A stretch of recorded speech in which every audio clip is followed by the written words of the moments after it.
அஸ்ஸலாமு அலைக்கும் வரஹ்மத்துல்லாஹி வபரகாத்துஹு.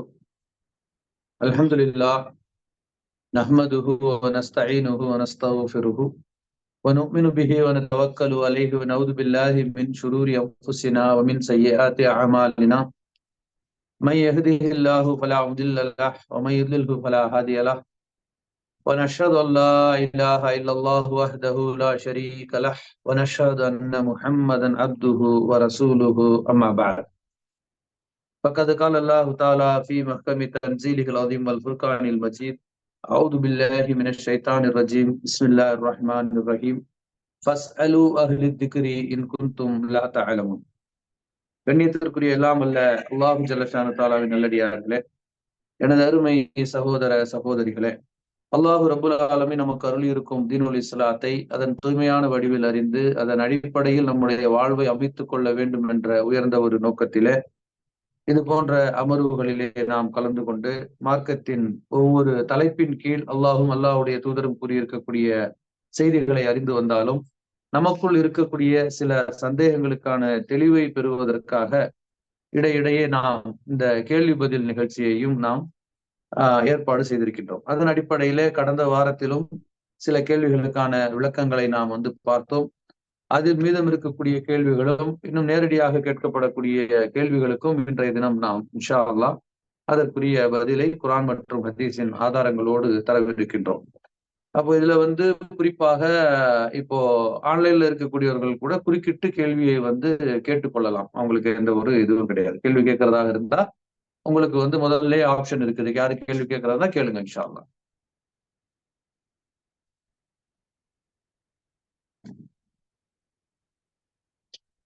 போன வாரத்துல 2 கேள்விகள் மீதம் இங்க இருக்குது. இல்லாட்டி அதற்கான பதிலை நம்ம பார்ப்போம் இன்ஷா அல்லாஹ். வேற எதுவும் இங்கே நீங்க கேள்வி கேட்கறதா இருந்தா கேள்வி கேட்டீங்கன்னா அதற்கான பதில் நம்ம பார்த்துட்டு அதுக்கு பிறகு இந்த கேள்விகளுக்கு போகலாம். வேற எதுவும் கேள்வி கேட்கீங்களா?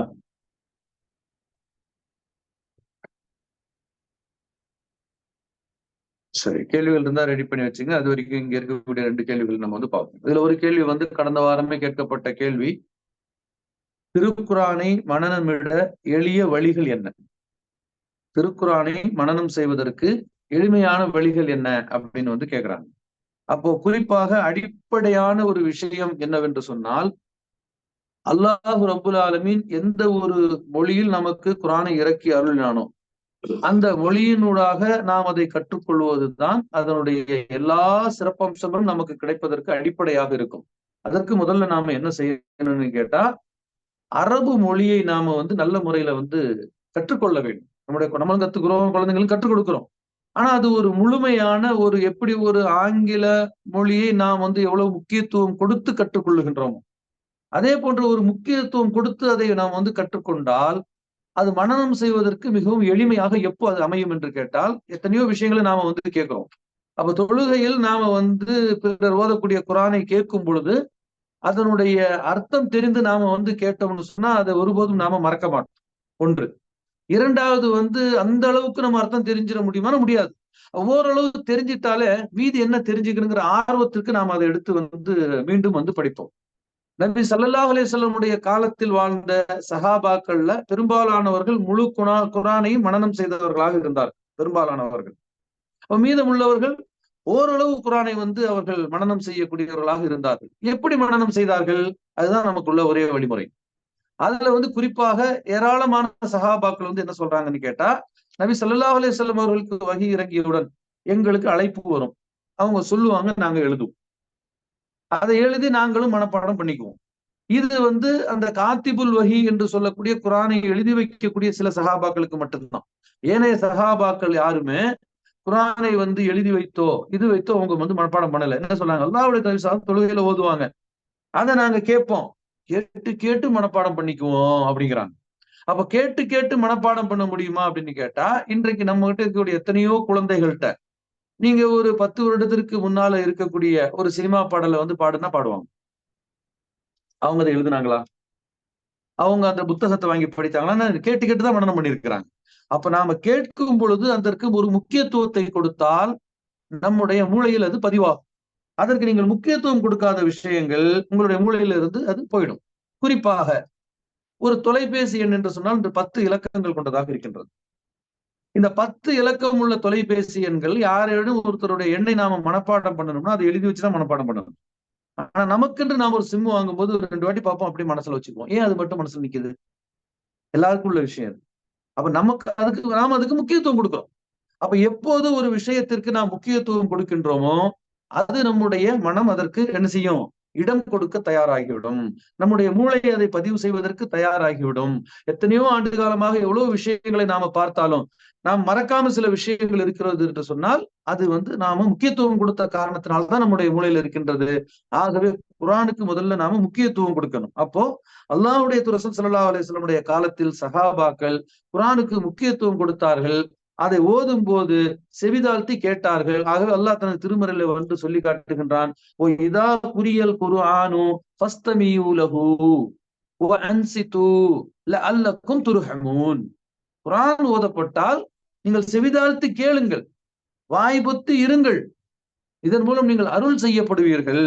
அது மட்டுமல்லாமல் குர்ஆனை பொறுத்த வரைக்கும் அந்த நடை இருக்கின்றது, அது மனனம் செய்வதற்கு மிகவும் எளிமையான ஒன்று. இல்லை என்று சொன்னால் அவ்வளவு பக்கங்களை நாம மனனம் செய்ய முடியாது. அது ஒரு செய்யுள் ரீதியாக மனனம் செய்வதற்கு மிக எளிமையான ஒன்று. எத்தனையோ பேர் குறிப்பிட்ட காலத்திற்கு முன்னாலே ஹிஃப்ஸ் பண்ணியிருக்கிறாங்க. 3 வருடம் சொன்னா 2 வருஷத்துல பண்றவங்க இருக்கிறாங்க. 4-5 மாசத்துல எல்லாம் உங்களுக்கு குர்ஆனை மனனம் செய்த பிள்ளைங்க இருக்கிறாங்க. 7 வயசுல முழு குர்ஆனை மனனம் செய்தவங்க. எப்படி முடியுது அப்படின்னு கேட்டீங்கன்னு சொன்னா, இதெல்லாம் நம்மோட அல்லாஹ்வுடைய நாட்டம் என்றோ, அப்படி நாம எல்லாமே அல்லாஹ்வுடைய நாட்டம் தான். அது அந்த அளவுக்கு எளிமையாக இருப்பதுதான் முதல் காட்டம். முதலாக அல்லாஹ் தஆலா என்ன சொல்றான்? வலகத் யஸ்ஸர்னல் குர்ஆன லித்க்ர் ஃபஹல் மின் முத்தக்கிர். இதை நீங்கள் மனனம் செய்து கொள்வதற்கு இதை நாம் எளிமையாக்கி வைத்திருக்கின்றோம். ஹல் மின் முத்தக்கிர், உங்கள் விளங்கக்கூடியவர் யார்? குர்ஆன் மனனம் செய்வதற்கு, படிப்பதற்கு, விளங்குவதற்கு எல்லா காலத்திலும் எளிமையாக இருக்கும். இன்னைக்கு தமிழ் மொழி நாம ஒரு செம்மொழி என்று சொல்லுகின்றோம், ஒரு சிறந்த மொழி என்று சொல்லுகின்றோம். ஒரு 1000 ஆண்டு காலத்திற்கு முன்னால் இந்த தமிழில் ஓலையில் எழுதி வைக்கப்பட்ட எதையுமே இன்று தமிழ்நாட்டில் வாழக்கூடிய 10 கோடியில ஒருத்தர் கூட அதை ஒரு திக்காமல் படிக்கக்கூடிய நிலையில எந்த ஒரு காவியமும் இல்லை, காப்பியமும் இல்லை. உண்மையா பொய்யா? எந்த ஒரு காவியமாக இருக்கட்டும், காப்பியங்களாக இருக்கட்டும், நீங்கள் சிலப்பதிகாரத்திலிருந்து, கம்பராமாயணத்திலிருந்து இப்போ சமீப காலத்தில் எழுதப்பட்டதை எடுத்தீங்கன்னா கூட திக்காம ஒருத்தர் மொழி தெரிந்தவராக இருந்தாலும் படிக்க முடியாது. காரணம், மொழி அந்த அளவுக்கு மாறி மாறி வந்துருச்சு. மொழியினுடைய இது கிடையாது, அது இயல்பு. ஆனா அரபு மொழியை பொறுத்த வரைக்கும் இது 1400 ஆண்டு காலம் பழமையான ஒரு இலக்கியம், பண்டைய கால இலக்கியம் இது. தமிழ் நம்ம கம்பேர் பண்ணோம்னா திருக்குறளுடைய ஒத்தக்கூடிய ஒரு காலத்துல எழுதப்பட்டது. இன்றைக்கு இருக்கக்கூடியவர்களுக்கு கூட அது தொழுகையில் ஓதும் பொழுது இன்று ஒரு ஆசிரியர் பாடம் நடத்துவது போல் அது புரிகிறது என்று சொன்னால், இதைத்தான் அல்லாஹ் சொல்றான், வலக்கத் யஸ்ஸர்னல் குர்ஆன லித்க்ர் ஃபஹல் மின் முத்தக்கிர். இது விளங்குவதற்கு நாம எளிமையாக்கி வைத்திருக்கிறோம், உங்களில் விளங்குவோர் இல்லையா என்று அல்லாஹ் கேட்கிறோம். அப்போ விளங்குவதற்கு மிகவும் எளிமையானது. மனனம் செய்யும் பொழுது ஒரு வரியை தவறு இழைத்து விட்டால் அதை கடந்து போக முடியாது. பாருங்க, இவ்வளவு மனனம் தொழும் பொழுது ஒரு லைன் மிஸ்டேக்காக அங்கே நின்றுவாங்க. அதை தாண்டி நீங்க போக முடியாது. இது பொதுவாகவே எல்லா மனனம் செய்பவர்களுக்கு இருந்தாலும் திருக்குர்ஆனை பொறுத்த வரைக்கும் ஒத்து போகக்கூடிய வசனங்கள் ஏராளமாக இருக்கக்கூடிய ஒரு இலக்கியம்.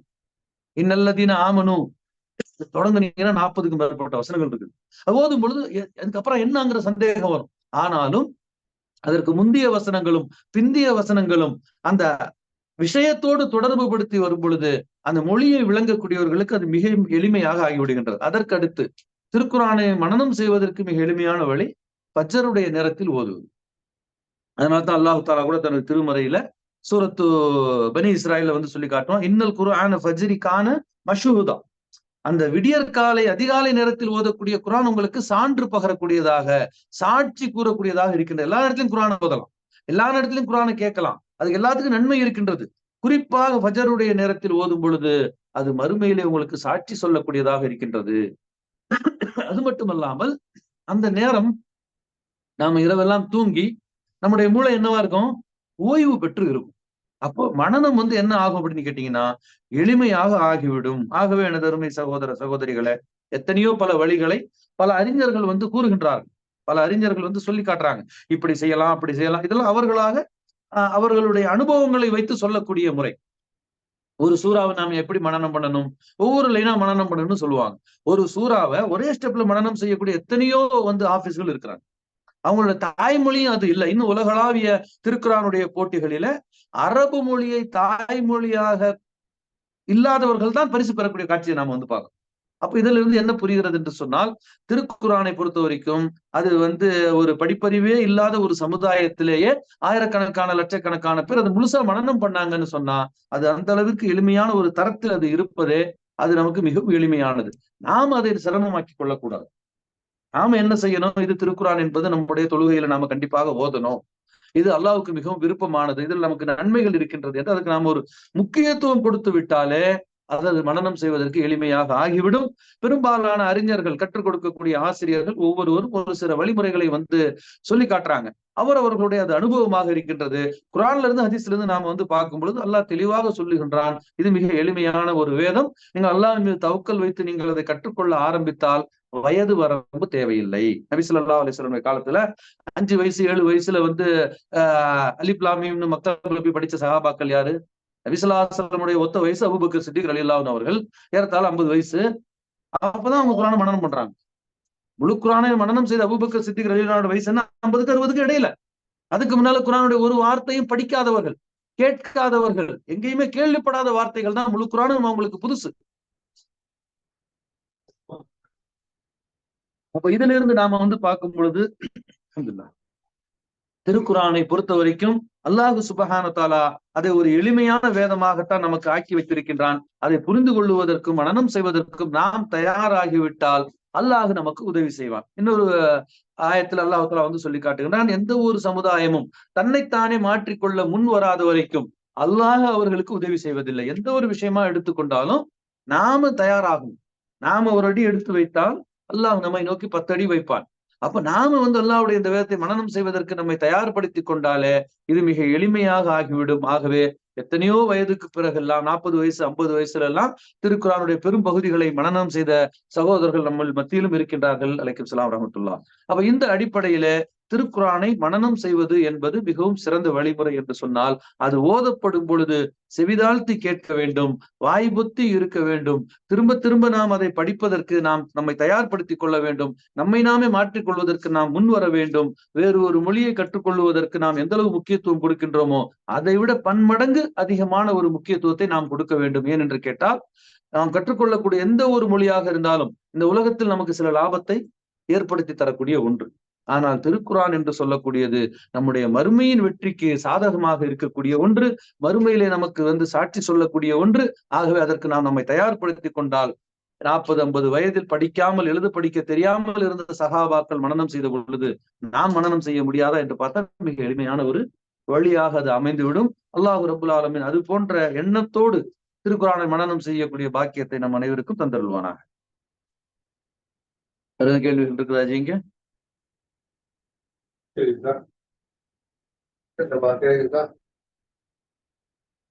சரி, அப்ப கடந்த வாரத்தில் உள்ள இன்னொரு கேள்வி என்ன அப்படின்னு கேட்டீங்கன்னு சொன்னா, ஒரு முஸ்லிம் மற்றொரு முஸ்லிமுக்கு செய்யக்கூடிய கடமைகள் என்ன? இது சுருக்கமா ஒரு கேள்வியை கேட்டிருக்கிறாங்க. அப்ப இந்த கேள்வியை சுருக்கமாக இருந்தாலும் இதற்குரிய பதில் என்பது மிகப்பெரியது. அதாவது ஒரு முஸ்லிமுக்கும் இன்னொரு முஸ்லிமுக்கும் உள்ள கடமைகள் என்ன அப்படி என்பதை தெரியாமலே இன்று பல முஸ்லிம்கள் வாழ்ந்து கொண்டிருக்கின்றார்கள். அந்த அடிப்படையில இந்த கேள்வி மிக முக்கியத்துவம் வாய்ந்த ஒரு கேள்வியாக இருக்கின்றது. அல்லாஹ்வுடைய தூதர் ரசூல் ஸல்லல்லாஹு அலைஹி வஸல்லம் என்ன சொல்றாங்க? இப்படியே சொல்லி காட்டுறாங்க, ஹக்குல் முஸ்லிமி அலல் முஸ்லிமி சித்துன். ஒரு முஸ்லிமுக்கும் இன்னொரு முஸ்லிமுக்கும் உள்ள கடமை என்னவென்று சொன்னால், அவனுடைய உரிமை என்னவென்று சொன்னால் 6 என்று அல்லாஹ்வுடைய தூதர் நபி ஸல்லல்லாஹு அலைஹி வஸல்லம் கூறியதாக இந்த ஹதீஸ் என்ன செய்றோம்? புகாரியிலும் இருக்கின்றது, முஸ்லிமிலும் பதிவு செய்யப்பட்டிருக்கின்றது. இதை நபி ஸல்லல்லாஹு அலைஹி வஸல்லம் சொல்லும்போது சொல்றாங்க, ஹக்குல் முஸ்லிமி அலல் முஸ்லிமி சித்துன் وإذا لقيته فسلم عليه وإذا دعاك فأجبه وإذا استنصحك فانصح له وإذا عطس فحمد الله فشمته وإذا مرض فعوده إذا مات فاتبعه. 6 விஷயங்களை நபி ஸல்லல்லாஹு அலைஹி வஸல்லம் சொல்றாங்க. இதுக்கு என்ன பொருள்னு கேட்டீங்கன்னு சொன்னா, ஒரு முஸ்லிம் இன்னொரு முஸ்லிமை சந்தித்தால் சலாம் சொல்ல வேண்டும். இது இவருடைய ஒரு கடமையாக இருக்கின்றது. இரண்டாவது கடமை, ஒரு முஸ்லிம் உங்களுக்கு விருந்துக்கு அழைத்தால் அந்த விருந்தை நீங்கள் ஏற்றுக்கொள்ள வேண்டும். அந்த விருந்துக்கு நீங்கள் பதிலளிக்க வேண்டும். அஜிபு, பதிலளித்தல் என்று அதற்கு பொருள். பதிலளிக்க விருந்தை ஏற்றுக்கொள்ளுதல். நமக்கு ஒருவர் நன்மையை நாடுகிறார் என்று சொன்னால் பதிலுக்கு அவர்கள் என்ன, நன்மையை நாடக்கூடியவர்களுக்கே தீமை செய்யக்கூடியவர்கள் இருக்கிறாங்க உலகத்துல. அப்போ ஒரு முஸ்லிமை பொறுத்த வரைக்கும் தமக்கு நன்மையை நாடக்கூடியவர்களுக்கு அவர்களுக்கும் பதிலுக்கு நன்மையை நாடுதல். இதா அத்தச ஹமீதல்லாக ஃபஷம்மிதுஹு, ஒருவர் தும்மி அல்லாஹுவை புகழ்வாரேயானால் அவருக்கு நீங்கள் பதிலளித்தல், அவருக்காக நீங்கள் துவா செய்தல். இதா மரீத, உடல் நலம் இல்லாமல் ஒரு முஸ்லிம் இருப்பாரேயானால் அவரை போய் சந்தித்தல். ஒரு முஸ்லிம் மரணித்து விடுவாரேயானால் இதா மாத்த ஃபத்தபிஹு, அவரை பின்தொடர்தல் என்று இந்த 6 விஷயங்களை நபி ஸல்லல்லாஹு அலைஹி வஸல்லம் சொல்றாங்க. இப்ப இந்த 6 விஷயங்களை நாம சுருக்கமா நாம விளங்கணும்னு சொன்னா, முதல்ல சலாம். இதா லக்கீதஹு ஃபஸல்லிம் அலைஹி, அப்ப சந்தித்தால் சலாம் சொல்ல வேண்டும் என்பதை நபி ஸல்லல்லாஹு அலைஹி வஸல்லம் சஹாபாக்களும் எப்படி நடைமுறைப்படுத்தினார்களோ அப்படித்தான் நாமளும் நடைமுறைப்படுத்தணும். நபி ஸல்லல்லாஹு அலைஹி வஸல்லம் அவர்கள் யாரை சந்தித்தாலும் சலாம் சொல்லுவார்கள். ஒரு திரைக்கோ அல்லது சுவருக்கு அப்பாலோ சென்று விட்டு மீண்டும் வந்தால் மீண்டும் சலாம் சொல்லுவார். ஏன் என்று கேட்டால், இது ஒரு முஸ்லிம் இது உள்ள உரிமை. இந்த உரிமைகள் மறுமையிலே விசாரிக்கப்படும். ஒருவருக்கு நாம சலாம் சொல்றோம், அவர் பதில் சொல்லாம போனா மறுமையில இது அல்லாஹ் விசாரிப்பான். இன்னார் உங்களுக்கு சலாம் சொன்னாரே, நீ பதில் சலாம் சொன்னியா என்றோ, அல்லது இன்னாரை சந்தித்தேயே அந்த நேரத்தில் சலாம் சொன்னாயே என்றோ அல்லாஹ் மறுமையில விசாரிப்பான். ஏனென்றால் இது உரிமையுடைய விஷயம். அதே போல ஒரு சிலர் என்ன நினைச்சிட்டு இருக்கிறோம், நம்ம சலாம் என்று சொன்னா அது ஒரு கேட்டகரி இருக்குது, இன்னாருக்கு சலாம் சொல்லணும், இவங்களுக்கு தான் சலாம் சொல்லணும், அப்படிலாம் நம்ம நினைச்சிட்டு இருக்கிறோம். அப்படி எந்த ஒரு பாகுபாடும் இஸ்லாத்துல கிடையாது. ஏனென்றால் பாகுபாடு பார்த்து சலாம் சொல்லக்கூடிய காலம் வந்து விட்டால் மறுமையை நீங்கள் எதிர்பாருங்கிறான். பாகுபாடு பார்த்து தெரிந்தவருக்கு மட்டும் போய் சலாம் சொல்லக்கூடிய ஒரு நிலை வந்து விட்டால் நீங்கள் மறுமை நாளை எதிர்பாருங்கள்ட்டாங்க. 100 பேர் இருப்பாங்க, எல்லாரும் முஸ்லிம், வரக்கூடிய நீங்க என்ன செய்யணும், அஸ்ஸலாமு அலைக்கும் என்பது எல்லாருக்கும் உரியது, எல்லாருக்கும் சொல்லணும். அவங்க பாட்டு உட்கார்ந்துட்டு 10 நிமிஷம் கழிச்சு பார்த்தா மூலையில ஒருத்தர் இருப்பாரு, அஸ்ஸலாமு அலைக்கும் பாய், நல்லா இருக்கீங்களா பாரு. இப்படி ஒரு நிலை இன்று நாம பார்க்கிறோம். இது மறுமை நாளின் ஒரு அடையாளமாக நபி ஸல்லல்லாஹு அலைஹி வஸல்லம் நமக்கு எச்சரிச்சிருக்கிறாங்க. ஒரு முஸ்லிமை சந்தித்தால் சலாம் சொல்லுங்கள். எவ்வளவு சலாமை நீங்கள் பரப்புகின்றீர்கள் அவ்வளவு உங்களுக்கு நன்மை. ஏன் என்று கேட்டால், இது ஒரு முஸ்லிமுக்கும் இன்னொரு முஸ்லிமுக்கும் உள்ள கடமையாக, உரிமையாக நபி ஸல்லல்லாஹு அலைஹி வஸல்லம் சொல்லி இருக்கிறாங்க. அப்ப இது தெரியாம இந்த உலகத்துல நாம வாழ்ந்தால் இதை பற்றி மறுமையில நாம விசாரிக்கப்படுவோம். எனக்கு இது தெரியாது அது தெரியாது என்று நாம் சொல்லிக் கொண்டு இருக்கின்றோமே தவிர, எதெல்லாம் நமக்கு அவசியமோ அதையெல்லாம் நாம் தெரிந்து கொள்ள வேண்டும். ஒரு பொருளை பற்றி, அதை வாங்கும் பொழுது அதனுடைய பயன்பாட்டை பற்றி நாம் தெரிந்து கொள்ளுகின்றோம். புதுசா ஒரு வாஷிங் மிஷின் வாங்குறோம், அதனுடைய அந்த கேட்லாக் எடுத்து படிச்சு, இங்க ஒரு பட்டன் இருக்கு, இதுக்கு என்ன அர்த்தம், இங்க ஒரு பட்டன் தெரிஞ்சுக்கிறோம், தெரிந்து கொள்ள வேண்டும். இல்லைன்னா நம்ம தவறிழைத்துருவோம். அப்ப ஒரு இஸ்லாமிய மார்க்கத்தில் இருக்கக்கூடிய ஒரு முஸ்லிம் அவன் என்ன செய்யணும், இஸ்லாத்தை பற்றி அடிப்படை விஷயங்களை தெரிந்து கொள்ள வேண்டும். அதுல இது ஒன்று. 2வதா நபி ஸல்லல்லாஹு அலைஹி வஸல்லம் சொல்றாங்க, ஓ இதா தஆக ஃபஜிபு, விருந்துக்கு அழைத்தால் அதை ஏற்றுக்கொள்ளுங்கள்ங்கிறாங்க. நபி ஸல்லல்லாஹு அலைஹி வஸல்லம் அவர்கள் விருந்தை ஏற்றுக்கொள்ளுதல் என்பதை ஒரு கடமையாக, ஒரு உரிமையாக ஆக்கி இருக்கின்றார்கள். ஆகவே ஒரு முஸ்லிமான ஒரு சகோதரர் நமக்கு விருந்துக்கு அழைத்தால் நாம் என்ன செய்யணும், கண்டிப்பாக அவர்களுடைய விருந்தை நாம் ஏற்றுக்கொள்ள வேண்டும். ஒரு சாதாரண ஒரு மனிதர் நமக்கு விருந்துக்கு அழைத்தாலும் அதை ஏற்றுக்கொண்டு, அதே போல நம்முடைய நிகழ்வுகளில அவர்களுக்கு நாம் அழைப்பு கொடுக்க வேண்டும். இதனால பரஸ்பரம் என்ன ஆகும் என்று சொன்னால், அவர்கள் மீது இருக்கக்கூடிய அன்பு, நட்பு, சமுதாய ஒற்றுமை மேலோங்கும். அப்ப மேல்தரத்தில் இருக்கக்கூடியவர்கள் மேல்தர மக்களுக்கே விருந்து கொடுப்பது, கீழ்தளத்துல இருக்க, அதாவது பொருளாதார ரீதியா சொல்றேன் நான், இஸ்லாத்துல உயர்ந்த தாழ்வு கிடையாது. பொருளாதார ரீதியாக அவங்க வறுமை கோட்டுக்கு இருக்கக்கூடியவர்களுடைய ஒரு கல்யாணம் போன்றவைன்னு சொன்னா, அதுல பெரியவங்களுக்கு அவங்க அழைப்பு கொடுத்தாலும் பெரும்பாலானவர்கள் அங்க போறதா அப்புறம் பார்த்துக்கலாமே என்று கலந்து கொள்ளாமல் இருப்பது, இது மிகப்பெரிய தவறு. ஏன் என்று கேட்டால், நபி ஸல்லல்லாஹு அலைஹி வஸல்லம் சொல்றாங்க, வலிமாவிலேயே மிக சிறந்த வலிமா எது என்று சொன்னால், அங்கே ஏழைகளும் பங்கு பெறுகின்றார்களோ அதுதான் சிறந்த வலிமா. வலிமாவிலே மிக வீணான, என்ன சொல்வது, ஒரு சரியில்லாத ஒரு வலிமா எது, கெட்ட வலிமா எது என்று சொன்னால், ஏழைகள் பங்கு பெறாத வலிமா அப்படிங்கிறாங்க. அப்ப நம்முடைய குடும்பங்களிலே ஒரு விருந்து என்று சொன்னால் அங்கே ஏழைகள் பங்கு கொள்ள வேண்டும், அங்கே பசித்தவர்களுக்கு நாம் அதிகமாக இடமளிக்க வேண்டும், இந்த எண்ணத்திலே இருக்க வேண்டும். ஆனால் நாம் என்ன செய்யணும், சமைக்கும் பொழுது அவர்களுக்கும் சமைக்க வேண்டும், சமைக்கும் பொழுது அவர்களுக்கும் விருந்து கொடுத்து அழைக்க வேண்டும். மிஞ்சினதுக்கு அப்புறம் நமக்கு ஞாபகம் வருவதுதான் எத்தீம்கானா. சாப்பாடு மிஞ்சிட்டாதான் நமக்கு என்ன செய்யும், நமக்கு ஒரு எத்தீம்கானா ஞாபகத்துக்கு வரும், இன்னாருடைய ஒரு இடத்துக்கு ஞாபகம் வரும். அதுக்கு தப்பு இல்ல, மார்க்கத்துல அதுக்கு நன்மை இருக்கிறது, தவறாக அதை மார்க்கம் சொல்லவில்லை. அல்லாஹ்வுடைய நபி ஸல்லல்லாஹு அலைஹி வஸல்லம் சொல்றாங்க, ஒரு வீட்டுக்கு நீங்க சமைக்கிறீங்க, வீட்டுக்கு தேவையான அளவு தான் சமைப்பீங்க, கொஞ்சம் சோறு மிஞ்சிருது, மிச்சத்தை தூக்கி நீங்க குப்பையில போடாம அது ஒரு மனிதனுக்கு போய் சேரட்டுமே நீங்க போய் கொடுத்தா, நபி ஸல்லல்லாஹு சொல்றாங்க, இது உங்களுக்கு நன்மை. வீணா போடாம நீங்க கொடுத்தா அதுக்கு நன்மை இருக்கின்றது. ஆனால் ஒரு விருந்து என்று வரும் பொழுது உங்களுடைய அண்டை வீட்டார்கள், உங்களுக்கு நெருக்கமான நண்பர்கள், உங்களுடைய உறவினர்கள், இப்படித்தான் அந்த லிஸ்ட் இருக்கணுமே தவிர, பணக்காரன் ஏழை என்று பார்த்து நீங்கள் வந்து விருந்து கொடுத்தால் அந்த விருந்துகளிலே மிக மோசமான விருந்து என்று நபி ஸல்லல்லாஹு அலைஹி வஸல்லம் எச்சரிக்கிறாங்க. அதே போல ஒரு விருந்துக்கு வந்து ஒரு சகோதரன் அழைத்தால் அவனுக்கு உரிய பதில் கொடுப்பதுதான் இங்கே நபி ஸல்லல்லாஹு அலைஹி வஸல்லம் சொல்லக்கூடிய ஒரு உரிமை என்பதை நாம் வந்து கருத்தில் கொள்ள வேண்டும். இல்லை என்று சொன்னா நம்ம வந்து லாஜிக்கா சிந்திச்சு பார்ப்போம். அறிவுபூர்வமாக மார்க்கத்துல நம்ம அறிவு செலுத்த வேண்டிய அவசியம் இல்லை, விளங்குறதுக்காக நம்ம வந்து சொல்றோம். இப்போ எங்களுடைய வீட்டுல ஒரு விருந்துக்கு நான் உங்களுக்கு அழைக்கிறேன். நீங்க வந்து சாப்பிட்டு போனீங்கன்னு சொன்னா பொருளாதார ரீதியா எனக்கு செலவு தான். ஆனா நீங்க சாப்பிட்டு போறதுதான் எனக்கு வந்து கண்ணியம். ஆனா விருந்து கூப்பிட நீங்க வரலன்னு சொன்னா நீங்க என்ன நிராகரிக்கிறீங்க. எனக்கு அது வந்து ஒரு அவமரியாதை மாதிரி. அப்ப இது என்ன ஆயிடுன்னு கேட்டா, யார் விருந்து அழைத்தாலும் நீங்கள் அதை ஏற்றுக்கொள்ளும் பொழுது அங்க சகோதர பாசம் வந்து மேலிடுகின்றது. ஒரு சில விருந்துகளை நாம் வந்து தவிர்க்கும் பொழுது அவர்களுக்கும் நமக்கும் மனதில் என்ன செய்கின்றது? விரிசல் ஏற்படுகின்றது. ஆகவே விருந்து என்று சொன்னால் அதை ஏற்றுக்கொள்வதன் மூலம் இஸ்லாமிய சமுதாயம் வந்து பலப்படும், சகோதரத்துவம் வந்து அங்கே உறுதியாகும், ஒருவருக்கு ஒருவர் மற்றவருக்கு பரஸ்பரம் அந்த அன்பு வந்து அதிகமாகும். ஆகவே அந்த விருந்து என்பது சின்ன விருந்தா இருந்தாலும் பெரிய விருந்தா இருந்தாலும் அதை நாம வந்து ஏற்றுக்கொள்ள வேண்டும். மூன்றாவதாக நபி ஸல்லல்லாஹு அலைஹி வஸல்லம் சொல்லும் பொழுது ஒருவர் நமக்கு நன்மை நாடக்கூடியவராக இருந்தால் அதற்கு வந்து என்ன செய்வான் ஷைத்தான்? பதிலுக்கு அவங்களுக்கு தீங்கு செய்யக்கூடியவர்களாக மனிதர்களை மாற்றிவிடும். இந்த உலகத்துல எல்லாருக்கும் சில அனுபவங்கள் இருக்கும். நம்ம யாருக்காச்சும் உதவி செய்வோம், ஆனா அவங்கதான் நமக்கு எதிராக செயல்படுவாங்க. பலருடைய அனுபவங்கள் அல்லாஹ்வுடைய நபி ஸல்லல்லாஹு அலைஹி வஸல்லமுடைய காலத்திலும் அதுதான் நடந்தது. அபூபக்கர் சித்திக் ரலியல்லாஹு அன்ஹு அவர்கள் எந்த ஒரு குடும்பத்திற்கு வந்து செலவுக்கு காசை கொடுத்து கொண்டிருந்தாங்களோ அந்த குடும்பத்தை சார்ந்த ஒருவர் தான் ஆயிஷா ரலியல்லாஹு அன்ஹா அவர்களை பற்றி என்ன செய்தார்? அவதூறு வந்து பரப்பி கொண்டிருந்தார். அப்ப எவ்வளவு அழகான ஒரு முன்மாதிரி நமக்கு நபி ஸல்லல்லாஹு அலைஹி வஸல்லம் காலத்திலே கிடைச்சிருக்கிறது. ஆனால் நமக்கு நன்மை செய்யக்கூடியவர்களுக்கு பெரிய உபகாரமாக நாம கண்டிப்பாக அவர்களுக்கு வந்து நன்மையே நாட வேண்டும். எந்த ஒரு சந்தர்ப்பத்திலும் தீமையை நாடிவிடக் கூடாது. அதே போல நல்ல விஷயங்களை அறிவுறுத்தக்கூடியவர்கள் இருப்பாங்க. நாமும் அவர்களுக்கு நல்ல விஷயங்களை அறிவுறுத்தக்கூடியவர்களாக இருக்கணும். இன்னைக்கு உலகத்துல ஒரு சிலர் தனக்கு தெரிந்த எவ்வளவோ நல்ல விஷயங்களை தங்களோடு வைத்துக் கொள்கிறார்கள். ஒரு நல்ல படித்தவர் இருப்பார், நல்ல சில படிப்புகள் எல்லாம் வந்து இருக்கும்.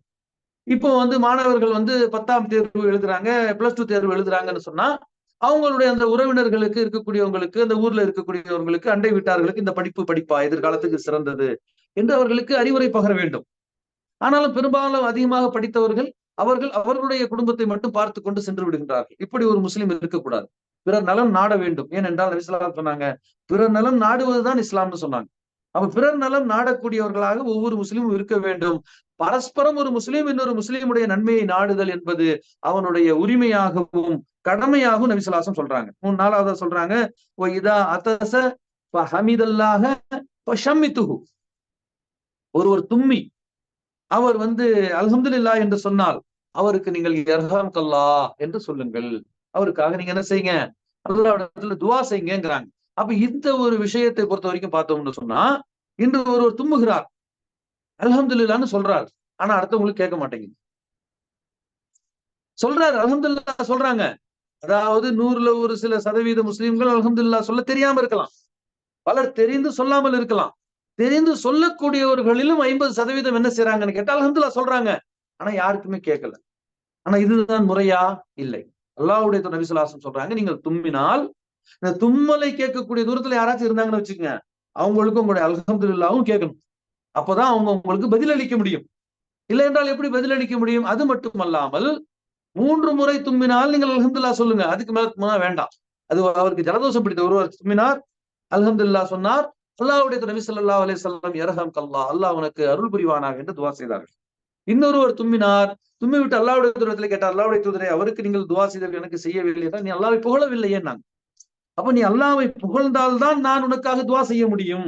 அப்ப நபி ஸல்லல்லாஹு அலைஹி வஸல்லம் தெளிவாக சொல்றாங்க, இதா அதஸ ஃபஹமிதல்லாஹ ஃபஷம்மித்துஹு. தும்மி அல்ஹம்துலில்லாஹ் சொன்னா நீ யர்ஹம்கல்லாஹ் சொல்லு, இல்லாட்டி சொல்லாத. அப்ப நாம யர்ஹம்கல்லாஹ் சொல்லணும்னு சொன்னா நீங்க சொல்லக்கூடிய அல்ஹம்துலில்லாஹ் எனக்கு கேட்கணும். அதுல இருந்து என்ன தெரிகிறது என்று சொன்னால், கண்ணியத்திற்குரிய சகோதர சகோதரிகளே, நீங்கள் தும்மும் பொழுது எப்படி பிறருக்கு அது கேட்கின்றதோ அதே அளவுல நீங்க அல்ஹம்துலில்லாஹ் சொல்றது அவங்களுக்கு போய் கேட்கணும்.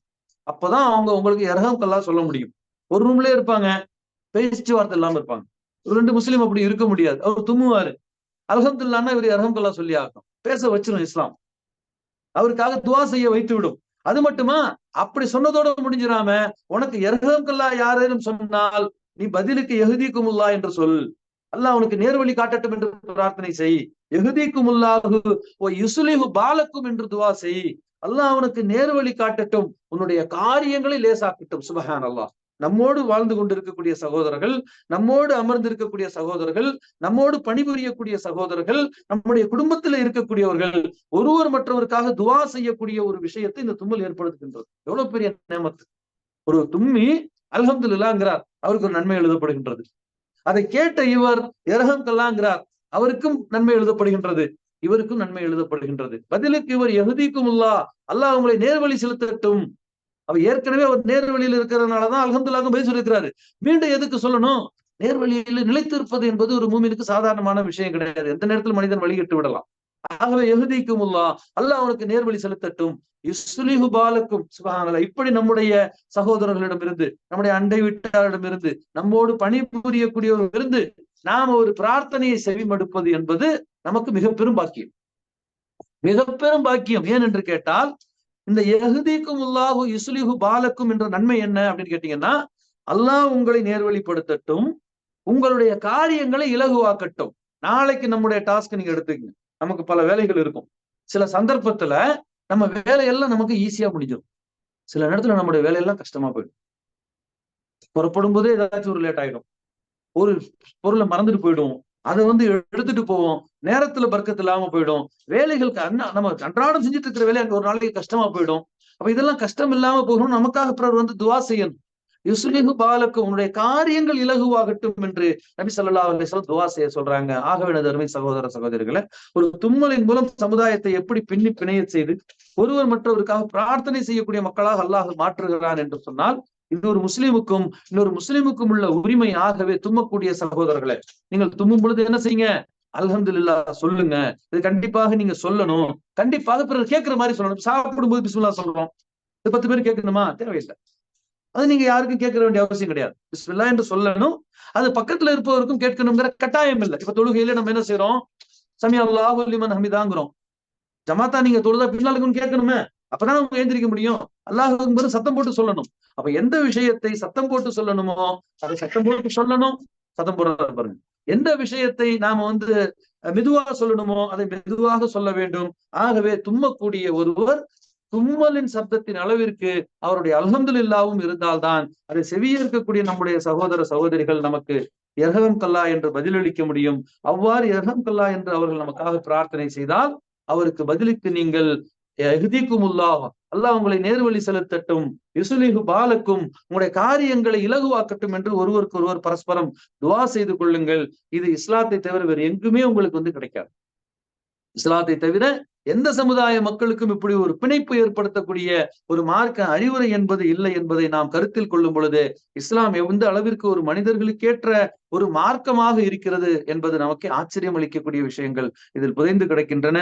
அதை தொடர்ந்து அல்லாஹுடைய தூதர் ரசூலுல்லாஹி ஸல்லல்லாஹு அலைஹி வஸல்லம் சொல்லி காட்டுகின்றார்கள், இதா மரித ஃபஉது, உன்னுடைய ஒரு சகோதரன் ஒரு முஸ்லிம் உடல்நிலை சரியில்லை என்றால் அவரை நீ போய் சந்திக்க வேண்டும். இது சந்தித்தல் என்பது மிக நன்மையான ஒரு காரியம். ஒருத்தவங்க உடம்பு சரியில்லை, ஆஸ்பத்திரியிலோ வீட்டிலயோ இருக்கிறாங்கன்னு கேள்விப்பட்டா உடனே நாம போய் அவங்கள போய் சந்திச்சு ஆறுதல் சொல்லிட்டு வந்துட்டா அல்லாஹ் இங்க புறப்பட்டதுல இருந்து நன்மைகள் எழுத ஆரம்பிச்சிடறான். நாம புறப்பட்டதுல இருந்து ஒரு பெரிய மலக்குகள் நமக்காக துவா செய்து கொண்டே இருக்கிறார்கள். இவர் எங்கே போகிறார் தெரியுமா? இவர் இங்கே போகிறார், இப்படி அல்லாஹ்ட்ட கட்டளை நிறைவேற்ற போகிறார், ஆகவே அவர்களுக்கு நன்மைகள் என்று அவர் போயிட்டு வரக்கூடிய காலம் வரைக்கும் ஒரு சகோதரனுக்காக ஒரு காலடி எடுத்து வைக்கும் பொழுது மலக்குகள் அவர்களுக்கு மீண்டும் சொல்லுகின்றார்கள், அல்லாஹ்விடத்தில் இந்த அடியான் இந்த ஒரு காரியத்திற்காக போகிறான். அப்ப அல்லாஹ் தஆலா சொல்லுகின்றான், அவருக்கு அவருடைய சொர்க்கத்தில் அவருடைய இடம் உறுதியாகிவிட்டது என்று நீங்கள் எண்ணிக்கொள்ளுங்கள் என்று மலக்குகளுக்கு சொல்லி காட்டுகின்றான். இப்படி நன்மையான ஒரு காரியம் என்று நாம் எடுத்துக்கொண்டால் உடல் நலம் இல்லாத ஒருவரை சந்திப்பது ஏன் மார்க்கத்தில் இது முக்கியத்துவப்படுத்தப்பட்டிருக்கிறது என்று சொன்னால், எவ்வளவுதான் காசு பணம் இதெல்லாம் வச்சிருந்தாலும் ஒரு மனுஷன் உடல்நிலை சரியில்லாத பொழுது தனிமையை உணர்வார்கள். அவங்க ரொம்ப அந்த நோயை பற்றியோ அதை பற்றியோ மரணத்தை பற்றி நினைத்து பயப்படுவார்கள். அப்ப அந்த நேரத்துல மூமினான ஒரு சகோதரன் போய் பார்ப்பது மிகப்பெரிய ஆறுதல் அளிக்கக்கூடிய விஷயங்களை பேசுவது. அல்லாஹ்வுடைய நபி ஸல்லல்லாஹு அலைஹி வஸல்லம் உடல்நிலை சரியில்லாதவர்களுக்கு போய் அங்கே இருந்து அந்த இடத்திலிருந்து அல்லாஹ்விடத்தில் துஆ செய்வார்கள். அல்லாஹ் தஆலா இவர்களுக்கு பூரண நிவாரணத்தை வழங்க வேண்டும் என்று சொல்லி பிறகு அவர்களுக்கு அந்த இடத்திற்கேற்ற உபதேசங்களை செய்வார்கள். இப்படி செய்வதோடு மட்டுமல்லாமல் சஹாபாக்களையும் ஏவினார்கள். ஒருவருக்கு உடல்நிலை சரியில்லையா உடனே போய் சந்திப்பாங்க. சஅத் இப்னு முஆத் ரலியல்லாஹு அன்ஹு. அல்லாஹ்வுடைய தூதர் நபி ஸல்லல்லாஹு அலைஹி வஸல்லம் காலத்துல போரில் கலந்து கொண்டு ஏறத்தாழ உடம்பில் 27 காயங்களோடு அவர் நோய்வாய்ப்பட்டிருந்ததாக சொல்லி காட்டுகின்றார். மௌத்தா போயிடுறாங்க, அந்த நோயிலே மௌத்தா போயிடுறாங்க அவங்க. அப்படிப்பட்ட அந்த சஹாபி சஅத் இப்னு முஆத் ரலியல்லாஹு அன்ஹு அவர்களை நபி ஸல்லல்லாஹு அலைஹி வஸல்லம் ஐவேளை தொழுகைக்கு போகும்போது சந்திச்சுட்டு தான் போவாங்க. உடம்பு சரியில்லாம அவர் மரணப்படுக்கையில் இருக்கும் பொழுது 5 வேளை தொழுகைக்கும் போகும் பொழுது சஅத் இப்னு முஆதை வந்து சந்தித்து விட்டு நபி ஸல்லல்லாஹு அலைஹி வஸல்லம் செல்லக்கூடியவர்களாக இருந்தார்கள். அதே போல சஹாபாக்களையும் உருவாக்கினார்கள். கேட்பாங்க சபையில் இருக்கும் பொழுது, இன்று வந்து உங்களில் நோன்பு நோற்றவர் யார்? இன்று வந்து ஒரு ஏழைக்கு உணவளித்தவர் யார்? இன்று உங்களில் நோயாளியை சந்தித்தவர் யார்? இன்று ஜனாதாவில் கலந்து கொண்டவர் யார் என்றெல்லாம் கேட்கும் பொழுது எல்லாத்துக்கும் கை தூக்கக்கூடியவர்கள் அபூபக்கர் சித்திக் ரலியல்லாஹு அன்ஹு இருந்தாங்க. கேள்விப்பட்டிருப்பீங்க ஹதீஸ. எல்லாத்துக்கும் வந்து கை தூக்குவாங்களாம். அபூபக்கர் சித்திக் ரலியல்லாஹு அன்ஹு, இதெல்லாம் நான் இன்னைக்கு செஞ்சிருக்கிறேன், இதெல்லாம் நான் இன்னைக்கு செஞ்சிருக்கிறேன். இவ்வளவு செஞ்சுக்கிட்டு அவங்க அவங்களோட வியாபாரத்தையும் செஞ்சுட்டு இருந்தாங்க. சும்மா உட்காந்து நினைச்சிடக்கூடாது. ஒரு சிலர் வந்து என்ன நினைப்பாங்க, ஏதாச்சும் சொன்னா அவங்க என்ன சும்மா உட்கார்ந்து இருக்கிற டீம் தானே, இதெல்லாம் செய்யறது பெரிய கஷ்டமான சும்மா எல்லாம் உட்கார்ல அவங்க. அவர்கள் வியாபாரம் செய்து கொண்டிருந்தார்கள், அவர்களுடைய தொழில் துறையை பார்த்துக் கொண்டிருந்தார்கள். அதிலிருந்து குடும்பத்துக்கும் வெளியில இருக்கக்கூடியவர்களும் உதவி செய்யக்கூடியவர்களாக இருந்தாங்க அபூபக்கர் சித்திக் ரலியல்லாஹு அன்ஹு அவர்கள். ஆகவே எனது அருமை சகோதரர்களே, எந்த அளவிற்கு மார்க்க விஷயங்களை நாம செய்யறதுக்கு முற்படுகின்றோமோ அந்த அளவு நம்முடைய வியாபாரத்திலும் தொழிலிலும் அல்லாஹ் பரக்கத்து செய்வான். இதைத்தான் வந்து தப்லீக் ஜமாத்லாம் நீங்க போங்க அல்லாஹ் பாத்துக்குவான்னு சொல்லுவாங்க. மொட்டையா சொல்றதுனால அது ஒரு வேடிக்கையான ஒரு வார்த்தையாக உலகத்தில் ஆகிவிட்டது. யதார்த்தம் உண்மையானது. ஆனா அதற்கான ஏற்பாடுகள் செய்யாமல் போங்கன்னு அர்த்தம் கிடையாது. வாங்க சொன்னா தொழுகைக்கு போங்கன்னு சொன்னா கடையை திறந்து போட்டு போங்கன்னு யாரும் சொல்லல. கடையை மூடிட்டு தான் நீங்க வந்து போகணும். அப்ப ஒட்டகத்தை வந்து நபி ஸல்லல்லாஹு அலைஹி வஸல்லம் கேட்கிறாங்க, அல்லாஹ்வுடைய தூதரே, நான் வந்து ஒட்டகத்தை விட்டு விட்டு அல்லாஹ்வின் மீது தவக்கல் வைக்கவா, அல்லது ஒட்டகத்தை கட்டி வைத்து விட்டு அல்லாஹ்வின் மீது தவக்கல் வைக்கவா? நபி ஸல்லல்லாஹு அலைஹி வஸல்லம் ஒட்டகத்தை கட்டி வைத்து விட்டு தான் தவக்கல் வைக்க சொன்னாங்களே தவிர ஒட்டகத்தை விட்டு அது பாட்டுக்கு போயிட்டே இருக்கும். அது எப்படி நீ வந்து அப்படி அல்லாஹ்வின் மீது தவக்கல் வைக்கிறது நபி ஸல்லல்லாஹு அலைஹி வஸல்லம் கற்றுக் கொடுக்கவில்லை. ஆகவே ஒரு சகோதரருக்கு உடல்நலம் சரியில்லை என்று சொன்னால் அதை போய் சந்திப்பது என்பது மிக நன்மையான ஒரு காரியம் என்பதை இந்த சமுதாயத்தில் விளங்க வேண்டும். நிறைய பேர் வந்து ஒருவரை போய் சந்திப்பதே என்று இன்று குறைந்து கொண்டு வருகின்றனர். அதை அதிகப்படுத்த வேண்டும். நமக்கு தெரிந்த சகோதரர்களை நாம போய் நேர்ல போய் சந்திக்கணும். போன்ல தான் எவ்வளவுதான் பேசினாலும் நேர்ல போய் சந்திப்பது என்பது மிக வந்து ஒருவர்களுக்கு மற்றவருக்கு ஆறுதல் அளிக்கக்கூடிய விஷயம். நல்லா இருக்கும்போது போய் பார்க்காட்டியும் குறைந்தபட்சம் உடல்நிலை சரியில்லாத பொழுது நமக்கு தெரிந்த நண்பர்கள், உறவினர்கள், அண்டை வீட்டார்கள், உடன் பணிபுரியக்கூடியவர்களை போய் சந்திக்கக்கூடிய ஒரு பழக்கத்தை முஸ்லிம்களாக இருக்கக்கூடிய நாம் ஏற்படுத்திக் கொள்ள வேண்டும். இது பிற மதத்தை சார்ந்தவர்களுக்கும் மிக நெருடலாக அவர்களை வந்து இஸ்லாத்தை பற்றி சிந்திக்கக்கூடிய சந்தர்ப்பங்களை ஏற்படுத்தும். ஒரு முஸ்லீமை பொறுத்த வரைக்கும் இதை கடமைட்டாங்க நபி ஸல்லல்லாஹு அலைஹி வஸல்லம். அக்குல் முஸ்லிம் அலல் முஸ்லிம் தான தலைப்பு. ஒரு முஸ்லிமுக்கு இன்னொரு முஸ்லிமுக்குள்ள உரிமை என்ற காரணத்தினால் இது கண்டிப்பாக நாம் செய்ய வேண்டும். அதை அடுத்து நபி ஸல்லல்லாஹு அலைஹி வஸல்லம் சொல்றாங்க, இதா மாத்த ஃபத்தபியூ. ஒரு மூமின் மரணித்து விட்டால், ஒரு முஸ்லிம் மரணித்து விட்டால் கண்டிப்பாக நீங்கள் பின்தொடர வேண்டும். மரண செய்தி கேள்விப்பட்டால் உடனே நீங்கள் புறப்பட்டு அங்கே செல்ல வேண்டும். குடும்பத்தாருக்கு ஆறுதல் சொல்ல வேண்டும். அவர்களுடைய ஜனாசா தொழுகையில் கலந்து கொள்ள வேண்டும். அடக்கம் செய்யும் வரைக்கும் வாய்ப்பு இருந்தால் கலந்து கொள்ள வேண்டும். ஜனாசா தொழுகை கண்டிப்பா போகணும். முடிந்தா நீங்க என்ன செய்யலாம், அடக்கம் செய்யற வரைக்கும் காத்திருந்து வரலாம். இதுக்குள்ள நன்மைகளை பற்றி நபி ஸல்லல்லாஹு அலைஹி வஸல்லம் சொல்லும் பொழுது சஹாபாக்கள் சொல்லி காட்டுறாங்க, எங்களுக்கு ஒரு முறை நபி ஸல்லல்லாஹு அலைஹி வஸல்லம் அவர்கள் ஜனாசாவை பின்தொடர்வதை நமக்கு வலியுறுத்தினார்கள். அப்போது சொன்னார்கள், யார் ஒருவர் உங்களுடைய சகோதரர் ஒருவர் இறந்த பிறகு அவருடைய ஜனாசாவில் கலந்து கொள்ளுகின்றீர்களோ, அதாவது ஜனாசா தொழுகையில் கலந்து கொள்ளுகின்றீர்களோ, அவர்களுக்கு ஒரு கீராத்து நன்மை உண்டு. அதே போல யார் அடக்கம் செய்யும் வரை காத்திருந்து அவருக்காக துவா செய்து விட்டு பிறகு கலந்து செல்லுகின்றாரோ அவருக்கு 2 கீராத்து நன்மை உண்டு அப்படின்னாங்க. சஹாபாக்கள் கேட்கிறாங்க, அல்லாஹ்வுடைய தூதர், கீராத்து என்றால் என்ன? அப்ப அது என்ன அவங்களுக்கு தெரியாது. அப்ப நபி ஸல்லல்லாஹு அலைஹி வஸல்லம் சொல்றாங்க, ஒரு கீராத்து என்பது இந்த உஹது மலை அளவு நன்மைங்கிறாங்க. நபி ஸல்லல்லாஹு அலைஹி வஸல்லம் காலத்துல அங்க இருந்த மலையிலே மிக பெரிய மலை உஹது மலை. அந்த பகுதியில பெரிய மலை அதுதான். அந்த மலையை காட்டி சொல்றாங்க, ஒரு கீராத்து நன்மை என்பது இந்த உஹது மலை அளவிற்கு அப்படிங்கிறாங்க. சுப்ஹானல்லாஹ். அப்போ ஒரு சகோதரர் வந்து மரணித்து விடுவாரேயானால் அவருடைய குடும்பத்தாருக்கு ஆறுதல் சொல்லுவது, அந்த ஜனாசாவில் கலந்து கொள்ளுவது, அந்த ஜனாசாவை அடக்கம் செய்யும் வரை காத்திருப்பது என்பது 2 உஹது மலை அளவு நன்மையை பெற்றுத் தரக்கூடியது என்று சொன்னால், இந்த உலகத்தின் நீங்கள் எந்த கொடுக்கல் வாங்கலின் மூலம், எந்த ஒரு அமலின் மூலம் 2 உஹது மலை அளவு நன்மையை பெற்றுக் கொள்ள முடியும்னு சிந்திச்சு பார்த்தா வேற எங்கேயும் நம்ம இதை தவிர அடையவே முடியாது. ஆகவே எனது அருமை சகோதர சகோதரிகளே, மரண செய்தி என்று ஒரு முஸ்லீம் அது கேள்விப்பட்டால் கண்டிப்பாக நாம் அதிலே கலந்து கொள்ள வேண்டும்.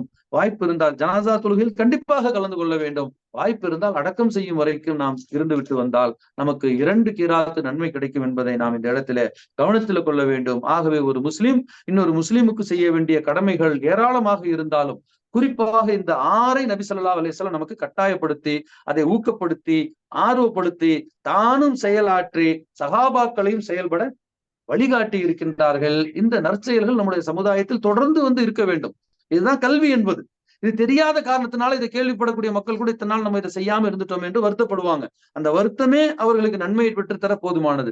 ஆனால் இதற்கு பிறகும் அவ்வாறு அவர்கள் இருந்துவிடக் கூடாது. ஆகவே எனதருமை சகோதரர்களே, அல்லாஹும் அல்லாஹ்வுடைய நபி ஸல்லல்லாஹு அலைஹி வஸல்லம் ஒரு வழிமுறையை நமக்கு கற்றுக் கொடுக்கிறார்கள் என்று சொன்னால் அது ஒரு சாதாரண விஷயம் அல்ல. அது ஒரு சடங்கு அல்ல. இது மார்க்கம். நிதர்சனமாக நமக்கு வந்து இதனுடைய நன்மைகள் வந்து இந்த உலகத்திலும் மறு உலகத்திலும் பெற்றுத்தரக்கூடிய ஒரு நல்ல அமல்கள் என்பதை நாம் கருத்தில் கொண்டு இது போன்ற அமல்களிலே நாம் அதிகமாக நம்மை வந்து ஈடுபடுத்திக் கொள்ள வேண்டும். இல்லை என்று சொன்னால் அதிலிருந்து நாம் விலகி விலகி சென்று விடுவோம். ஆகவே கண்டிப்பாக ஒரு முஸ்லீம் இன்னொரு முஸ்லீமுக்குள்ள இந்த கடமைகளை விளங்கி சலாம் சொல்லுதல், இவருக்கு என்ன நான் சலாம் சொல்றது அப்படி நாம நினைக்க கூடாது. யாருக்கு நீங்க சலாம் சொன்னா நன்மைகள் ஒன்றுதான். சிறு பிள்ளைகளாக இருக்கக்கூடிய நாம் விளையாடி கொண்டிருப்போம். நபி ஸல்லல்லாஹு அலைஹி வஸல்லம் அவர்கள் எங்களை கடந்து செல்லும் பொழுது எங்களுக்கு சலாம் சொல்லுவார்கள். எங்களை வயதை ஒத்த பெண்களோடு நாங்கள் அமர்ந்திருந்தோம். அப்போது எங்களை கடந்து செல்லும்போது நபி ஸல்லல்லாஹு அலைஹி வஸல்லம் எங்களுக்கு சலாம் சொன்ன சஹாபி பெண்கள் சொல்றாங்க. அப்ப சின்ன பிள்ளைங்க, பெண்கள் யாரை கண்டாலும் நபி ஸல்லல்லாஹு அலைஹி வஸல்லம் சலாம் சொல்லக்கூடியவர்களாக இருந்தார்கள். அந்த தூதரை முன்மாதிரியாக கொண்ட நாம் அது போலவே சலாம் சொல்லக்கூடியவர்களாக இருக்க வேண்டும். வயது வரம்பு கிடையாது. சின்னவங்க பெரியவங்க அதெல்லாம் வந்து கிடையாது. நம்ம வந்து நினைச்சிட்டு இருக்கிறோம் சின்ன பிள்ளைங்க நமக்கு சலாம் சொல்லணும். அப்படி கிடையாது. சின்ன பிள்ளைங்க நாம சலாம் சொல்லணும். அவங்களுக்கு கற்றுக் கொடுக்க வேண்டும். இந்த இயல்பு நிலை நம்மிடத்தில் எப்போது வரும் என்று சொன்னால் இந்த ஹதீஸ் வந்து பரவலாக்கப்பட வேண்டும். திரும்ப திரும்ப ஒரு ஒரு 6 மாசத்துக்கு ஒரு வருஷத்துக்கு ஒரு வாட்டி சும்மா மேடைகளில இது போன்ற மக்களுக்கு புழக்கத்திலே இருக்கக்கூடிய செயல்களை நாம் எடுத்து கூற வேண்டும். அப்போதான் அது வந்து ஞாபகப்படுத்தப்படும். இந்த இப்ப நான் சொன்ன ஹதீஸ் சொன்ன நீங்க கேள்விப்படாது கிடையாது. கேள்விப்பட்டிருப்பீங்க. பல முறை படிச்சிருப்போம். ஆனாலும் அதுல சின்ன சின்ன சந்தேகங்களோ, அந்த விளக்கமோ, அந்த வார்த்தையில கூடுதல் குறைவோ இருக்கும். திரும்ப திரும்ப நாம படிக்கும் பொழுது அது நமக்கு ஒரு என்ன செய்கின்றது? ஒரு புத்துணர்வையும், நமக்கு ஒரு உற்சாகத்தையும் தருகின்றது. அல்ஹம்துலில்லாஹ். இதுதான் இந்த கேள்விக்கு உரிய வந்து பதில். அதற்கு அடுத்து நேற்றைய கேள்விகள், போன வாரத்து கேள்விகள் எதுவும் இல்ல. வேற எதுவும் கேள்விகள் இருக்குதா ஜி? எனக்கு ஒரு கேள்வி இருக்கு. கேளுங்க. எனக்கு வந்து அரபி தெரியாது. சரி, நான் வந்து குர்ஆன் ஓதுறது வந்து தமிழ்ல தான் ஓதுவேன். நல்லது. அப்ப அது தவறு இல்லையில? பதில் சொல்றேன் நான். அதாவது சகோதரருடைய கேள்வி எல்லாருக்கும் சரியா கேட்டிருக்காது. நம்ம சகோதரர் வந்து முகமது ஹசன் வந்து என்ன கேக்குறாங்க அப்படின்னு கேட்டா, எனக்கு அரபு மொழி தெரியாது, நான் குர்ஆனை தமிழ்ல தான் ஓதுறேன் அப்படின்னு வந்து சொல்றாரு. அதாவது சகோதரர் வந்து இஸ்லாத்தை சமீப காலமாக ஏற்றுக்கொண்டு இஸ்லாத்தை வாழ்வியலாக செயல்படுத்தி கொண்டிருக்கக்கூடிய ஒரு சகோதரர். அல்லாஹ் அவர்களுக்கு வந்து அருள் புரியட்டும். அரபு மொழி தெரியாது என்று சொல்லக்கூடிய நிறைய பேர் இருக்கிறாங்க. ஆனால் தெரிந்து கொள்ள நாம் முயற்சி செய்ய வேண்டும். அதை படிப்பதற்கு நாம் முயற்சி செய்தால் கண்டிப்பாக நாம் என்ன செய்யறோம்? இங்க இருந்து நாம வந்து ஒரு நாட்டுக்கு போறோம் அப்படின்னு சொன்னா அந்த நாட்டுல இருக்கக்கூடிய மொழியை நாம வந்து கத்துக்கிறோம். இங்க எத்தனையோ பேர் அரபு மொழியை பேசக்கூடியவர்களாக இருப்பாங்க. அரபி படிக்க அடிக்கலாம் தெரியாது. அரபி வீட்டுல வந்து வேலை செய்வாங்க. அரபு மொழியை பேச கத்துக்குவாங்க. அப்ப இதே மாதிரி எழுத படிக்கவும் நம்மால் கற்றுக்கொள்ள முடியும். ஆகவே குர்ஆனை படிப்பதற்கு நாம் என்ன செய்யணும்? முயற்சி செய்ய வேண்டும். அந்த எழுத்துக்கள்ல இருந்து நாம வந்து படித்து அரபு மொழி எத்தனையோ வந்து ஐரோப்பிய கண்டத்தை சார்ந்தவர்கள் எல்லாம் குர்ஆனை வந்து அந்த அறிஞர்களாக ஆகியிருக்கிறாங்க படிச்சு. அரபு மொழியினுடைய வாசனையே அவங்களுக்கு வந்து கிடையாது. ஏனென்றால் அவங்க எல்லாம் என்ன செய்யறாங்க? இந்த குர்ஆனை வந்து படித்து அதை ஆய்வு செய்து மிக சிறந்த அறிஞர்களாக மாறி இருக்கிறாங்க. ஆகவே கல்வியை பொறுத்த வரைக்கும் வயது வரம்பு கிடையாது. தமிழ்ல அந்த குர்ஆனை ஓதுறேன் தப்பான்னு கேட்டீங்கன்னா தப்பு கிடையாது. குர்ஆனை நீங்க தமிழ்ல படிக்கலாம் தாராளமாக. குர்ஆனை பொறுத்த வரைக்கும் மொழிபெயர்ப்போடு தான் படிக்க வேண்டும். அரபு மொழியோடு சேர்த்து நீங்கள் படித்தால் அதற்கான நன்மைகளும் உங்களுக்கு கிடைக்கும். அதற்கு நீங்கள் முயற்சி செய்தால் முழு குர்ஆனை மனனம் செய்யாவிட்டாலும் கொஞ்சம் சூறாக்களை கண்டிப்பாக மனனம் செய்ய முடியும். அதற்கென்று ஒரு நேரத்தை ஒதுக்கி வாரத்துல ஒரு நாள் ஒரு 2 மணி நேரம் நீங்க ஒதுக்கி பாருங்க. அடுத்த 6 மாசத்துக்கு அப்புறம் உங்களுடைய இல்ம நீங்க பாருங்க. நீங்களும் ஆச்சரியப்பட்டு போயிடுவீங்க. 6 மாசத்துல நம்ம இவ்வளவு கத்துக்கிட்டோமே அப்படின்னு சொல்லி. எல்லா விஷயத்தையும் அப்படிதான் வந்து நாம வந்து கத்துக்கிறோம். தெரியாம எத்தனையோ விஷயத்த வர்றோம். ஒரு கம்பெனில போய் வேலைக்கு சேர்றோம். அங்க ஒரு மிஷின் இருக்குது. அது ஆபரேஷன் நமக்கு எதுவும் தெரியாது. ஒருத்தர் கத்துக் கொடுக்குறாரு. நாம கத்துக்கிட்டு ஆபரேஷன் பண்றோம்.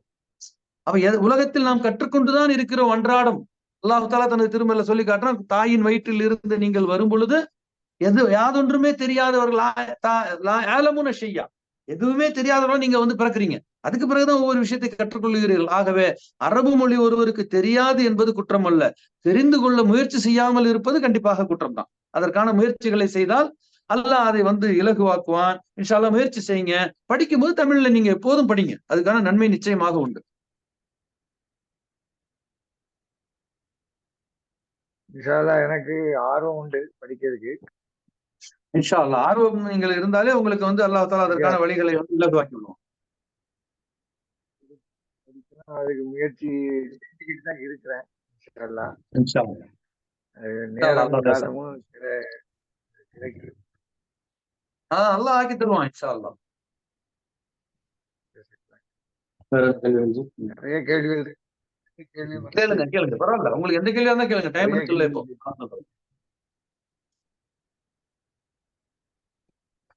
கேட்கிறேன்.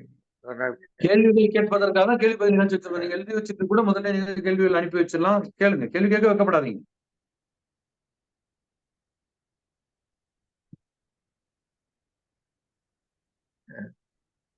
மற்றவங்களும் கேட்பாங்கல்ல, நான் கேட்டுக்கிட்டே இருக்கேன் நினைப்பாங்க. இல்ல இப்ப எதுவும் கேள்வி இல்ல, நீங்க கேட்கறதா கேட்கலாம்.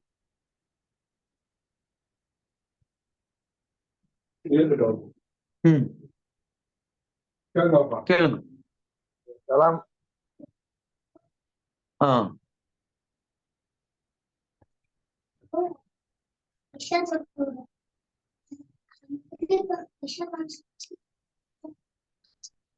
சொல்ல முடியுமா? அதாவது என்ன கேள்வி அப்படின்னு கேட்டீங்க சொன்னா, உங்க பேரு ஆசிம். ஆசிம் வந்து என்ன சகோதரர் கேள்வி கேட்கிறாரு அப்படின்னு கேட்டா, அவங்களுக்கு மகரிபு நாம வந்து தொழுவுல இஷாவுடைய பாங்கு சொல்லிட்டாங்க, இப்ப நாம மகரிபு தொழ முடியுமா அப்படின்னு கேக்குறாங்க. கண்டிப்பாக தொழ முடியும். அல்லாஹ்வுடைய தூதர் நபி ஸல்லல்லாஹு அலைஹி வஸல்லம் என்ன சொல்றாங்கன்னு கேட்டா, தொழுகையை அதற்கு உரிய நேரத்தில் தொழுங்கள். ஏதேனும் ஒரு காரணத்திற்காக உங்களுக்கு தாமதமானால் பிரச்சனை இல்லை. ஆனால் அந்த தாமதம் என்பது ஒரு தொழுகையை போய் இன்னொரு தொழுகையில் இணைப்பதாக ஆகிவிடக் கூடாதுங்கிறாங்க. அது இஷா தொழுகையில போய் சேர்த்துறாதீங்க. இஷாவுக்கு பாங்கு சொல்லிட்டாலும் நீங்க ஒரு செஞ்சு உங்களுடைய மகரிப் தொழுகை வந்து தாராளமாக வந்து தொழுவலாம். அதுக்கு மார்க்கத்தில் அதுக்காக பாங்கு சொல்லிட்டாங்களேன்னு தொழாம விட்டுறக்கூடாது.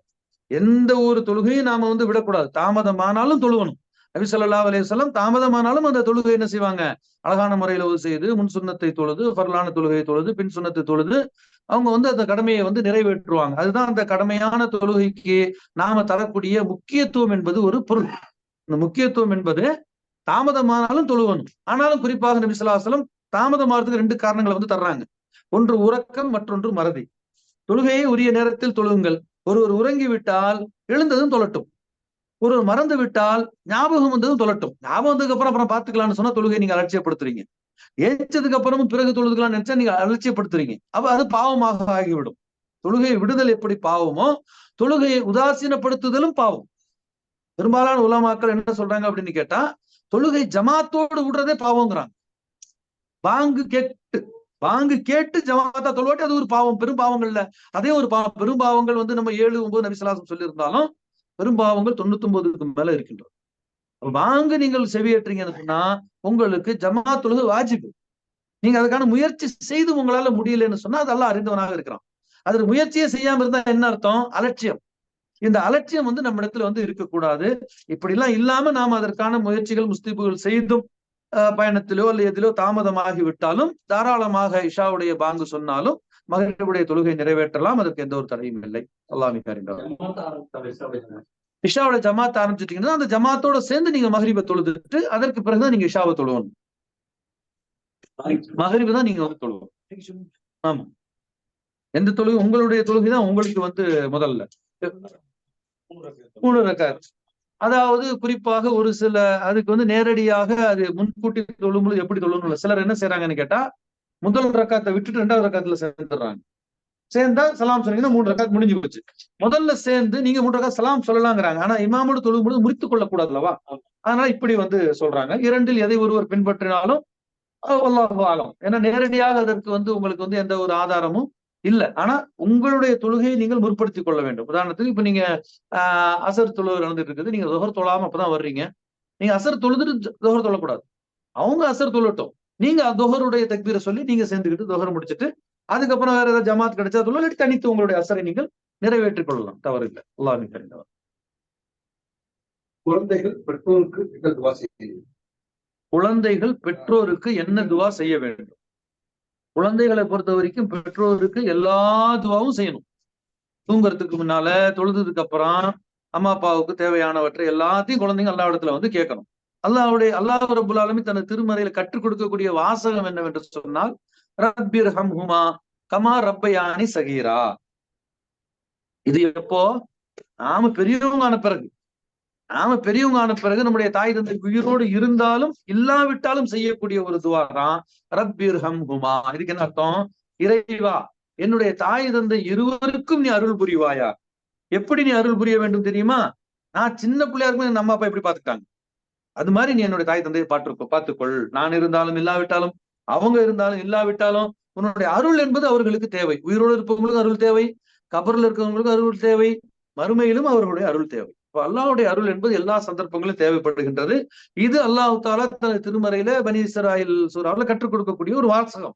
ஆனால் தாய் தந்தைக்கு செய்யக்கூடிய துவா என்பது அது மிகப்பெரிய ஒரு பட்டியல். நம்முடைய தாய் தந்தைக்கு இன்னைக்கு ஒரு தேவை இருக்கும், நாளைக்கு ஒரு தேவை இருக்கும். இன்னைக்கு அவங்க நோயாளியாக இருப்பாங்க, அதுக்காக துவா செய்யணும். நாளைக்கு அவங்க ஒரு பயணம் போவாங்க, அவங்களோட பயணம் லேசாருக்கு துவா செய்யணும். நாளைக்கு வேற ஒரு காரியத்துக்கு போவாங்க. அப்ப எந்தெந்த காரியங்கள் அவர்களுக்கு தேவையோ அதற்காக குழந்தைகள் ஐங்கால தொழுகையிலும் பெற்றோருக்கு துவா செய்ய வேண்டும். பெற்றோர் மரணித்த பிறகும் துவா செய்ய வேண்டும். ஏன் என்று கேட்டால், ஒரு மனிதன் மரணித்த பிறகு அவர்களுக்கு கிடைக்கக்கூடிய நன்மைகள் 3 தான் இருக்கு. 3 தவிர வேறு இல்ல. ஒரு வாழ்ந்துட்டு இருக்கக்கூடிய ஒருத்தர் மௌத்தா போயிடுறாரு. மௌத்தா போனா அவருக்கு அசருக்கு மௌத்தா போயிட்டாருன்னா அவர் அதுக்கப்புறம் போய் மகரிப் தொழ போறாரா? இல்ல. பேங்க்ல இருந்து எடுத்து தர்மம் பண்ண போறாரா? இல்ல. அடுத்த வருஷம் ரம்ஜான் நோன்பு நோப்பாரா? இல்ல. ஹஜ்ஜுக்கு உம்ரா எதுவும் பண்ண முடியாது. அப்ப எப்படிதான் ஒரு நன்மை கிடைக்கும்? 3 விஷயங்கள் கிடைக்கும்னு அல்லாஹ்வுடைய நபி ஸல்லல்லாஹு அலைஹி வஸல்லம் சொல்றாங்க. இதா மாத்தல் இன்சானு இன் கத அன்ஹு அமலுஹு. ஒருவர் இறந்து விட்டால் அவருடைய அமல்கள் துண்டிக்கப்பட்டு விடுகின்றன. இல்லாமின் சலாத். 3ஐ தவிரங்கிறாங்க. அந்த 3 என்னன்னு கேட்டீங்கன்னு சொன்னா, ஒருவர் அவர் பிறருக்கு வாழ்நாளில் கற்றுக் கொடுத்த கல்வி, அந்த கல்வி இந்த உலகத்துல பயனடையும் காலமெல்லாம் அவருக்கு சொல்ல யுக முடிவு நாள் வரைக்கும் அந்த நன்மை அவருக்கு வந்துகிட்டே இருக்கும். அதனால கல்வியை நாம் பிறருக்கு போதிக்க வேண்டும். 2வது, அவர் செய்த சதக்கத்துல் ஜாரியா, நிலையான ஒரு தர்மம், பிறருக்கு பயனளிக்கக்கூடிய தர்மம். ஒருத்தருக்கு ஒருவேளை சாப்பாடு அது அன்னையோட முடிஞ்சு போயிடுது. ஆனா அதே நேரத்துல நீங்கள் ஒரு நிழல் குறை அடைக்கிறதோ, அமைத்து தருவதோ, அல்லது நீர்நிலையை அமைப்பதோ, அல்லது சாலையை விரிவுபடுத்தி ஏதாச்சும் ஒரு மக்கள் பயனுக்கு ஒரு காரியத்தை நீங்க செஞ்சுட்டு போனீங்கன்னு சொன்னா அது பயனடைவாங்க. மக்கள் பயனடைய காலம் எல்லாம் உங்களுக்கு என்ன செய்யும்? நன்மை கிடைக்கும். அதுக்கு நபி ஸல்லல்லாஹு அலைஹி வஸல்லம் உதாரணம் சொல்றாங்க. ஒரு அடியான் ஒரு விதையை நட்டு ஒரு மரத்தை வளர்த்துட்டு மௌத்தா போயிட்டான். பல வருஷத்துக்கு பிறகு அந்த மரத்துல கனி இருக்கின்றது. எங்கிருந்தோ ஒரு பறவையை சாப்பிடுகிறது. அந்த பறவை சாப்பிடும் பொழுது இந்த விதை வச்சவருக்கு நன்மை எழுதப்படுமா? நபி ஸல்லல்லாஹு அலைஹி வஸல்லம் சுப்ஹானல்லாஹ். பாருங்க, எத்தனையோ வருஷம் ஆயிடுச்சு நம்ம மௌத்தா போய், நமக்கு திடீர்னு ஒரு வேதனை குறையும். காரணம் இந்த நன்மையின் காரணமாக. இப்படி அந்த சதக்கத்துன் ஜாரியா மூலம் நமக்கு என்ன செய்கின்றது? மரணத்திற்கு நன்மைகள். 3வது நபி ஸல்லல்லாஹு அலைஹி வஸல்லம் சொல்றாங்க, வலது சாலிஹின் எதுவுலோ. அவர்களுக்காக குழந்தைகள் பிரார்த்தனை செய்யும் பொழுது ஒரு அடியானுக்கு கபரிலே வேதனை இருக்கும், மறுநாள் அந்த வேதனை இல்லாமல் ஆகிவிடும். அவன் ஆச்சரியப்பட்டு கேட்பானாம், இன்றைய தினம் எனக்கு இந்த வேதனை இல்லாமல் போய்விட்டது, நம்முடைய குழந்தைகள் துவா செய்து கொண்டிருக்கிறார்கள் என்று அவருக்கு சொல்லப்படும். ஆகவே நம்முடைய பெற்றோருக்காக நாம இது போன்ற துவாக்களை அன்றாடம் நாம செய்து கொண்டு இருக்க வேண்டும். ஒரு கேள்வி. சொல்லுங்க. நான் நல்ல முயற்சி செய்து கத்துக்கிறதுக்கு பிறகும் அல்லாஹ் தோல்வியை தந்துட்டே இருக்கான். கேள்வி புரியல. அது எப்படி? நான் நல்ல முயற்சி செஞ்சு கத்துக்கணும், அதுக்கப்புறம் தோல்வியை தரான்ல, அதுக்கப்புறம் அதுல மீண்டு வர்றதுக்கு எப்படி துவா செய்யுது? என்ன துவா செய்யணும்? சரி சரி சரி. ஒரு விஷயத்தை கற்றுக்கொள்வதற்கு நீங்கள் முயற்சி செய்தும் அதுல தோல்வி வருகிறது என்று சொன்னால் அது உங்களுக்கு ஒரு சோதனை. அப்ப தொடர்ந்து அல்லாஹ்விடத்துல நீங்கள் அதற்காக இரவு தொழுகையில நீங்க அதிகமாக துவா செய்தீர்கள் என்று சொன்னால் அல்லாஹ் தஆலா அந்த காரியங்களை உங்களுக்கு இலகுவாக்குவான். ஒரு நன்மை நிகழ்ந்தாலும் ஒரு மூமினை பொறுத்தவரைக்கும் நபி ஸல்லல்லாஹு அலைஹி வஸல்லம் சொல்றாங்க, அஜபல்லி அம்ரில் மூமின். மூமினுடைய காரியங்கள் எனக்கு ஆச்சரியம் அளிக்கின்றது. அவனுக்கு ஒரு நன்மை நடந்தால் அவன் அல்லாஹ்வை புகழ்கின்றான், அவனுக்கு நன்மை எழுதப்படுகின்றது. அவனுக்கு ஒரு தீமை நிகழ்ந்தாலும் அவன் பொறுமையை மேற்கொள்ளுகின்றான், அதன் காரணமாக அவருக்கு நன்மை எழுதப்படுகின்றது. ஒரு மூமினுக்கு நன்மை என்றாலும் நன்மை எழுதப்படுகின்றது, தீமை என்றாலும் நன்மை எழுதப்படுகின்றது, லாபம் என்றாலும் நன்மை, நஷ்டம் என்றாலும் நன்மை. இந்த மூமினுடைய காரியம் எனக்கு ஆச்சரியமாக இருக்கின்றது, ஆச்சரியமாக இருக்கிறது என்று நபி ஸல்லல்லாஹு அலைஹி வஸல்லம் சொல்லி காட்டுறாங்க. ஆகவே பொறுமையை மேற்கொள்ளுங்கள், அல்லாஹ் அதை உங்களுக்கு நன்மையாக மாற்றி விடுவான். பாங்க சொல்றாங்க. அல்லாஹ் அக்பர். அல்லாஹ்